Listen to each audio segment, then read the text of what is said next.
أعوذ بالله من الشيطان الرجيم. بسم الله الرحمن الرحيم. إنما المؤمنون الذين آمنوا بالله ورسوله وإذا كانوا معه على أمر جامع لم يذهبوا حتى يستأذنوا إن الذين يستأذنونك أولئك الذين يؤمنون بالله ورسوله وإذا استأذنوك لبعض شأنهم فأذن لمن شئت منهم واستغفر لهم الله إن الله غفور رحيم. لا تجعلوا دعاء الرسول بينكم كدعاء بعضكم بعضا قد يعلم الله الذين يتسللون منكم لواذا فليحذر الذين يخالفون عن أمره أن تصيبهم فتنة أو يصيبهم عذاب أليم. ألا إن لله ما في السماوات والأرض قد يعلم ما أنتم عليه ويوم يرجعون إليه فينبئهم بما عملوا والله بكل شيء عليم.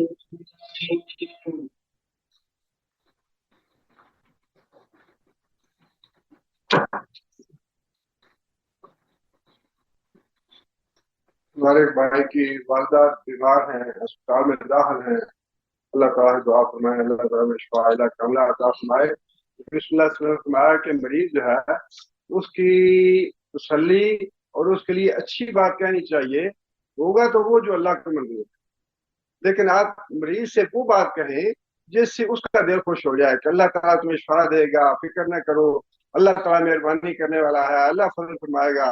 اس لیے جو مریض ہیں ان کی تسلی کے لیے بات کرنی چاہیے، ان کی شفا کے لیے دعا کرنی چاہیے، اور ان کے لیے ایسی بات کہنی چاہیے جس سے ان کا دل خوش ہو جائے۔ یہ نبی صلی اللہ علیہ وسلم کے الفاظ ہیں، ایسی بات کرو جس سے مریض خوش ہو جائے اور اس کی تسلی کی بات کرو۔ بسم اللہ الرحمن الرحیم، الحمد للہ رب العالمین، الرحمن الرحیم، مالک یوم الدین، ایاک نعبد و ایاک نستعین، اهدنا الصراط المستقیم، صراط الذین انعمت علیہم غیر المغضوب علیہم ولا الضالین۔ اللهم صل على محمد وعلى آل محمد ما صليت على إبراهيم وعلى آل إبراهيم إنك حميد مجيد۔ اللهم بارك على محمد وعلى آل محمد كما باركت على إبراهيم وعلى آل إبراهيم إنك حميد مجيد۔ ربنا ظلمنا أنفسنا إن لم تغفر لنا وترحمنا لنكونن من الخاسرين۔ ربنا آتنا في الدنيا حسنة وفي الآخرة حسنة وقنا عذاب النار۔ ربنا هب لنا من أزواجنا وذرياتنا قرة أعين واجعلنا للمتقين إماما۔ ربنا اغفر لنا وارحمنا عذابا ربنا إنا أصحاب مستقبل المرسلين۔ هذا الباس في الناس وشد الشافي لا يشفع إلا شفاء لا يشفع إلا غير المستقيم۔ هذا الباس في الناس وشد الشافي لا يشفع إلا شفاء لا يشفع إلا غير المستقيم۔ اللهم أعز الإسلام والمسلمين، اللهم أعز الإسلام والمسلمين، اللهم أذل الشرك والمشركين، اللهم دمر أعداء الدين، اللهم نصر قلوبنا بالإيمان، اللهم ثبت على الإسلام، اللهم اغفر لجميع المؤمنين والمؤمنات الأحياء منهم والأموات۔ ربنا تقبل منا إنك أنت السميع العليم وتب علينا إنك أنت التواب الرحيم۔ سبحان ربك رب العزة عما يصفون وسلام على المرسلين والحمد لله رب العالمين۔